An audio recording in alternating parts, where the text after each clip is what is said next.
হাওড়া জেলার প্রখ্যাত আঞ্চলিক ইতিহাস ও লোকসংস্কৃতি গবেষক শ্রী সন্দীপ বাগের কালের যাত্রাপথে হাওড়া গ্রন্থের মোড়ক উন্মোচন হয়ে গেল 17 জানুয়ারি 2026 দুপুর 1টায় বিজয়কৃষ্ণ গার্লস কলেজ হাওড়া।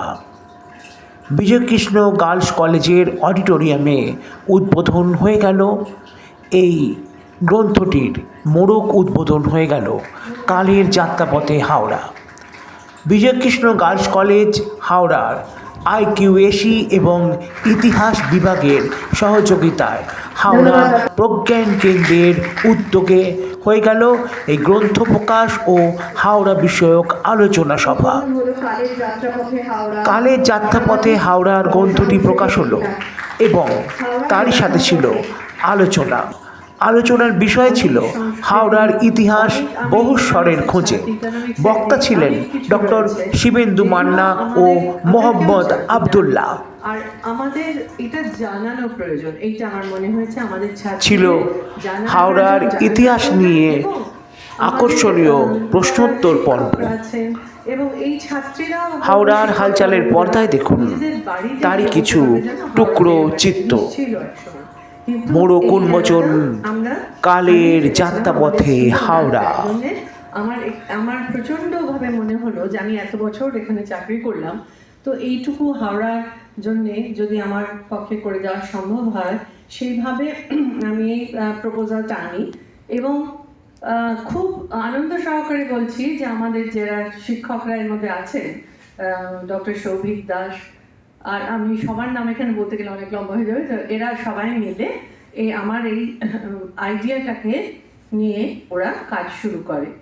আর কিশোর সহগণা হুগলি, আপনারা যেখানেই যাবেন, আপনার যদি আঞ্চলিক ইতিহাসের কথা ওঠে সেখানে ওর কথাটা উঠবেন। উনি বঙ্গীয় সাহিত্য পুরস্কার বা সাহিত্য পরিষদে রাখালদাস বন্দ্যোপাধ্যায়ের পুরস্কার পেয়েছেন, আরও অনেক পুরস্কার পেয়েছেন। সোনারপুর বইমেলা থেকে কৃতি গবেষকের পুরস্কার পেয়েছেন, অজস্র পুরস্কার পেয়েছেন।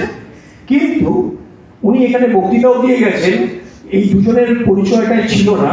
এই পরিচয়টা আজকে হলো এই হাওড়া গার্লস কলেজে। এটা একটা ঐতিহাসিক মুহূর্ত, এই জন্য আমরা গর্ববোধ করব এবং ইতিহাসে এই কথাটা লেখা থাকবে। এর সামান্য কাঠবেড়ালির ভূমিকা হয়তো আমার এখানে আছে। এবারে যে কথাটা বলবো, কালের যাত্রাপথে হাওড়া। হাওড়া নিয়ে তো বই গুচ্ছ বেরোচ্ছে, আলাদা করে বই একটা লেখার কেন বা প্রয়োজন হলো? এই কারণে প্রয়োজন হলো, ইতিহাস বই বেরোলেই সেটা একটা ইতিহাসের বই হয়ে যায় না। কবিতা লিখলেই যেমন সবাই কবি হয়ে যায় না, ইতিহাস বই লিখলেই সবাই ইতিহাসের বই হয়ে যায় না। তাহলে কি আমি মনে করছি আমার বইটা ইতিহাসের বই হয়েছে? সে দায়িত্ব আমি আগামী দিনের সুধীজনের হাতে ছেড়ে দিতে চাই। তবে এটুকু বলতে পারি, কলকাতা বিশ্ববিদ্যালয়ের মাস্টার ডিগ্রি করার পর থেকে ইতিহাসের যে নেশাটা সেখানে পেয়ে গেছিলাম, বিশ্ব ইতিহাস, জাতীয় ইতিহাস পড়তে পড়তে যেটা মনে পড়েছিল যে আমরা যদি হাওড়ায় এইটার প্রতিফলন চাই তাহলে কীভাবে হতে পারে। ইতিহাস বলতে আমরা যারা আজ থেকে 40 বছর আগে গ্র্যাজুয়েশন কমপ্লিট করেছি বা ওরকম সময় আমরা গ্র্যাজুয়েট হয়েছি 30-35 বছর আগে, তখনও পর্যন্ত আমরা দেখতাম কতগুলো বিবরণ। কিসের বিবরণ? রাজা রাজরাদের বিবরণ, পলিটিক্যাল হিস্ট্রি, যেটাকে আমরা বলতাম যে রাজতন্ত্র বা অর্থনৈতিক ইতিহাসের যে বিবর্তন, সেগুলো নিয়ে। তার সঙ্গে সঙ্গে এবং যারা এখানে অন্যভাবেও যুক্ত তারা দেখবেন। আর একটা কৃতজ্ঞতা জানাই, আমাদের এখানকার অনেকগুলো হাওড়ার বিখ্যাত কতগুলো নিউজ চ্যানেল এখানে এসছেন আমাদের ডাকে, এবং এই অনুষ্ঠানটা শুনতে শুধু মুন্সিয়ার থেকে যেমন প্রদীপবাবু এসছেন, স্থানীয়ভাবে যেমন অরবিন্দ দা এসছেন, আমার বন্ধু অমিত এসছেন, তারপরে পুণ্যনুদা সারা বাংলা ঘুরে বেড়ান বিভিন্ন মেলাতে। কালকেও ছিলেন জয়দেবের কেন্দুলি মেলায়, ওনার ক্যানিংয়ে বাড়ি। কাল অনেক রাত্রিতে ফিরে এই অনুষ্ঠানে আসবেন বলে ক্যানিং থেকে সকাল সকাল বেরিয়ে এসছেন। এদের সকলের প্রতি একটু কৃতজ্ঞতা জানাই। এই কথাগুলো এইখানের মধ্যে দেখানো হয়েছে এবং সেই থেকে আজ অবধি মোটামুটিভাবে শিল্পায়ন অবধি হাওড়ার এখানে এই প্রবন্ধের মধ্যে রাখা হয়েছে। এবারে হাওড়া শহর পরিচয় করেছি। আরেকটা কারণ যে আমার সুযোগ হয়েছিল এই কলেজে একটা ক্লাস নেওয়ার হাওড়া জেলার জগন্নাথ সংস্কৃতি নিয়ে। তখন প্রিন্সিপাল ম্যাডামের ঘরে একটু কথা বলার সুযোগ হচ্ছিল।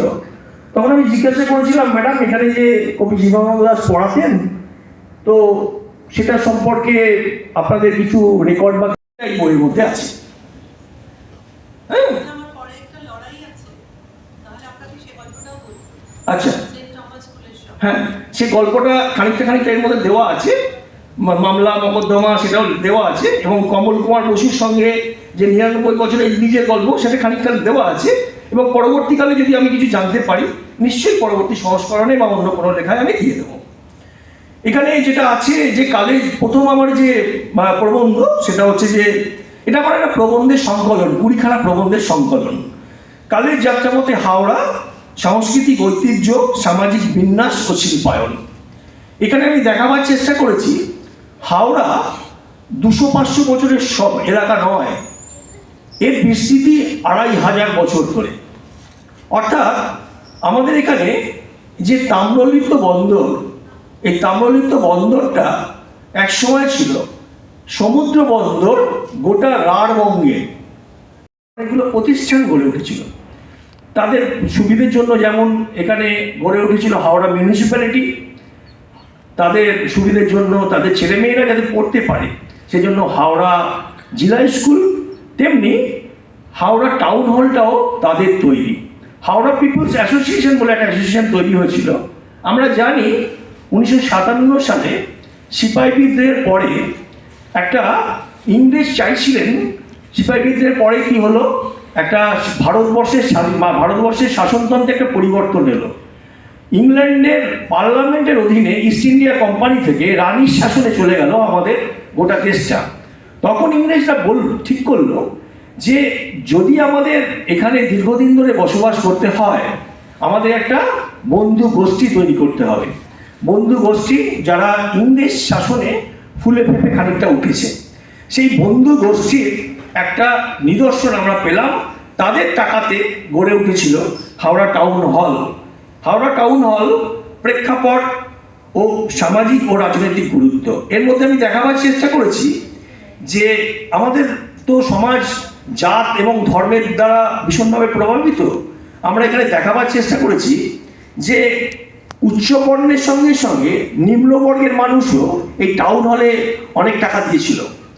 দেখুন, আপনারা জানেন যে আন্দুলে মৌরি আন্দুলে কুণ্ডু চৌধুরী বলে একটা পরিবার আছে যারা অনেক কিছু করে। তারা রাস করে, তারা দুবার পুজো করে, দুর্গা পুজো করে, বাসন্তী পুজো করে। তাদের কেদারনাথ চৌধুরী এখানে 10,000 টাকা সেই সময় দিয়েছিলেন। সেই সময় বঙ্কিমচন্দ্র চট্টোপাধ্যায় বা এখানকার যারা ছিলেন বা এখানকার যারা অনেক জমিদার ছিলেন তারা 100-200 টাকা দিচ্ছেন। তখন 100 টাকার মানে আজকাল হয়তো 10 লক্ষ টাকা হবে। তখন কুণ্ডু চৌধুরী এখানে 10,000 টাকা দিলেন। কেন? কারণ তিনি জাতিতে ছিলেন, তিনি দেখাতে চান উচ্চবর্ণের মতো আমাদেরও একটা সামাজিক মর্যাদা তৈরি হোক। বা তারপরে ওনাদের লবণের ব্যবসা ছিল, এই যে লবণের ব্যবসাতে আরও যাতে প্রতিপত্তি লাভ করতে পারেন করি আর্কাইভ এবং বিভিন্ন যে সরকারি ডকুমেন্ট থেকে এই ডকুমেন্টের বাইরে বেরোবার আমি চেষ্টা করেছি। এবং উদ্বোধন পত্রিকা আজকে 125 বছর ধরে বেরোচ্ছে প্রায়, সেই উদ্বোধন পত্রিকার আলোকে এই আলোচনাটা আমি করেছি। এরপরে কদমতলা ব্যাটার ইতিহাস এবং অনাথ বন্ধু সমিতি আছে। হাওড়া বিবেকানন্দ ইনস্টিটিউশন স্বামী বিবেকানন্দ নামাঙ্কিত ভারতবর্ষের প্রথম বিশ্ববিদ্যালয়, তাকে নিয়ে লেখা আছে। এবং এরপরে যেটা আছে, একটা পরিবারকে নিয়ে বেশি লেখা লিখেছি। কমলা থিয়েটার, সেই কমলা থিয়েটারটা তৈরি হয়েছিল ওনাদের বাড়ির বদান্যতায়। এরপরে যেটা আছে লোকায়ত হাওড়া। এই যে হাওড়া, এর মরমে মরমে কিন্তু স্রোতের মতো লোকসংস্কৃতি প্রবাহমান। সেই লোকসংস্কৃতি নিয়ে একটা আমাদের লেকচার হয়েছিল ডোমজুর বইমেলায়। সামাজিক নৃতাত্ত্বিক দৃষ্টিকোণ থেকে হাওড়া জেলা সদরের কয়েকটা লৌকিক দেবদেবীর পর্যালোচনা, এটা পড়লে আপনারা বুঝতে পারবেন। এই যে হাওড়া আমরা দেখছি, এই যে হাওড়ায় আস্তে আস্তে অনেক জাতি তাদের অনেক ট্রান্সফরমেশন হয়ে গেছে, তারা অনেক সংঘবদ্ধ হয়েছে। তেমনি তিলি জাতিতত্ত্বের আলোকে হাওড়া তিলি সমাজ, অর্থনৈতিক ও সামাজিক রূপরেখা, এটা এরকম ধরনেরই একটা লেখা। এরপরে তারাশঙ্কর বন্দ্যোপাধ্যায়কে একবার এই হাওড়া সেবা সঙ্গে তাদের 25 বছর যখন পূর্তি হয়, তখন তাকে রাত্রিবেলা একদিন মারা হয় প্রচণ্ড, মাহেশ্বরা মারধর করেছিল। তার কারণ সন্দীপন পাঠশালা বলে একটা সিনেমায় তাদের হাওড়ার মাহেশ্বরের কৈবর্ত বলেছিলেন বলে তাকে মারধর করা হয়েছিল। এবং মাহেশ্বরের এই যে জাগরণ বা এই যে কথাবার্তাগুলো, সেই নিয়ে একটা আলোচনা আছে তারাশঙ্করের সন্দীপন পাঠশালার সমাজতত্ত্ব ও হাওড়ার মাহেশ্বরের সঙ্গে সংঘাত।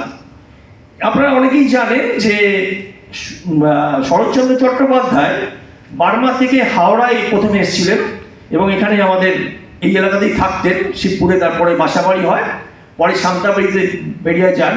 তার সাহিত্যিক এবং রাজনৈতিক জীবনের প্রায় পুরোটাই এই হাওড়া।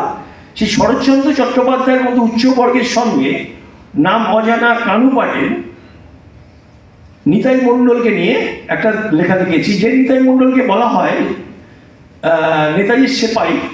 নেতাজি সুভাষচন্দ্র বলেছিলেন যে আমার প্রত্যেক গ্রামে যদি 10টা করে নিতাই মণ্ডল লাগে আর থাকে, আমি 1 বছরের মধ্যে ভারতকে স্বাধীন করে দেব।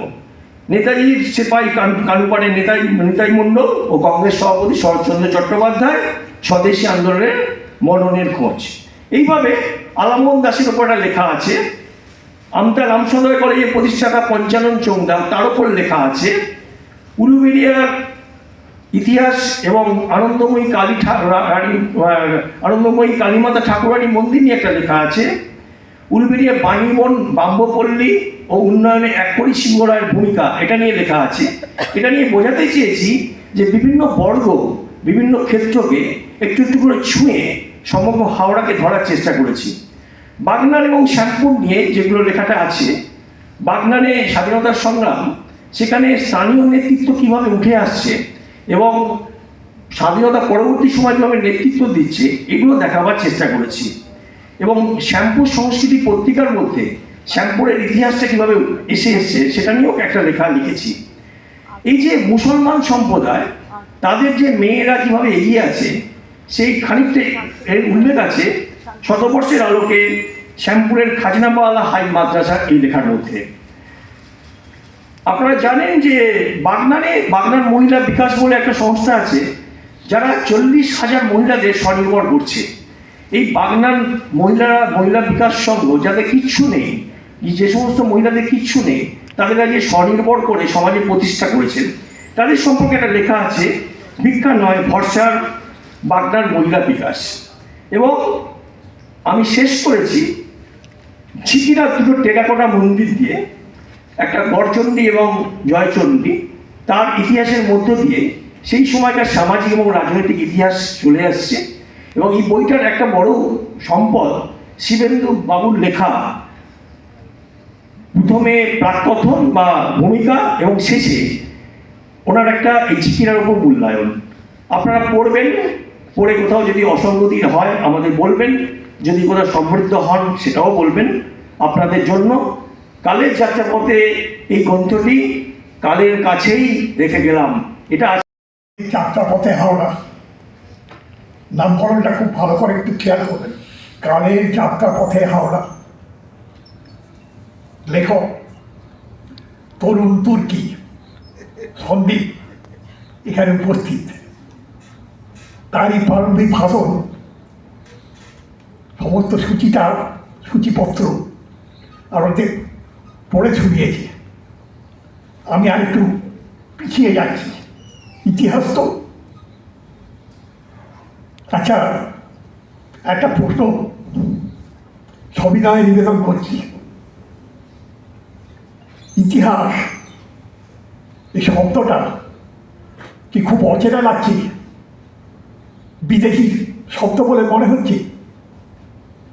এটা 100% খাঁটি ভারতীয় শব্দ। ইতিহ, তারপরে একটা ধাতু যোগ হচ্ছে ইতিহাস।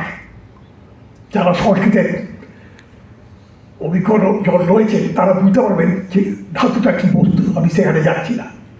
ইতিহ কথাটার অর্থটা কী?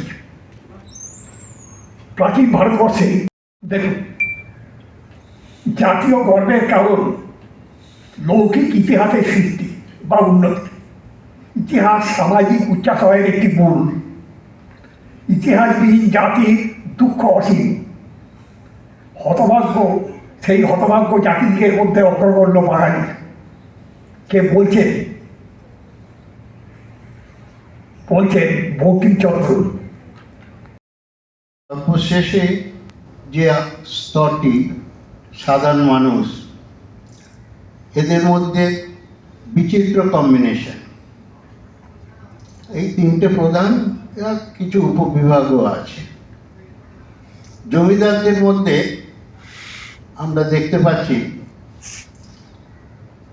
নবাবী আমল থেকেই কিছু জমিদার এখানে জমিদারি পত্তন করেছিলেন। এখন জমিদার কথাটা লুজলি ব্যবহার হচ্ছে।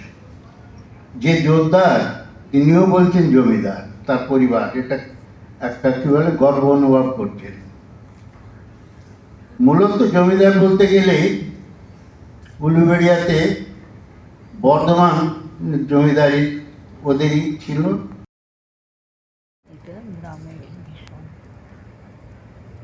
আমাদের মেনলকে বেশি সময় নেব না, মেনলকে রায়চৌধুরী পরিবারের জমিদারি ছিল এবং যাদের গোমস্তা হিসাবে শুরু করে হরিহপের বসু পরিবারের জমিদারি। বিখ্যাত পুরাতনী গায়নের গায়ক যিনি ছিলেন রামকুমার চট্টোপাধ্যায়, উনি কিন্তু আমতার বাড়ি, আমতা থেকে হাওড়ায় আসেন, পরবর্তীকালে কলকাতায়। বিখ্যাত নজরুল গীতি গায়িকা সুপ্রভা সরকার নজরুল ইসলামের প্রত্যক্ষ ছাত্রী। উনি আমতার বড় মহড়া গ্রামের কন্যা। একটু আগেই যে বাণীবন উত্তর পীঠপুর বলছিলেন, খুব ভালো হলো। এই বাণীবন উত্তর পীঠপুরে কানু হাজরা, যিনি স্থানীয়ভাবে পরিচিত, খুব ভালো নাম সুবিদ হাজরা। সুবিদ হাজরা সত্যজিৎ রায়ের পথের পাঁচালীর অ্যাসিস্ট্যান্ট ডাইরেক্টর ছিলেন। আমরা অনেক পরে জেনেছি, উলুবেড়িয়ার লোকই অনেক পরে জেনেছি।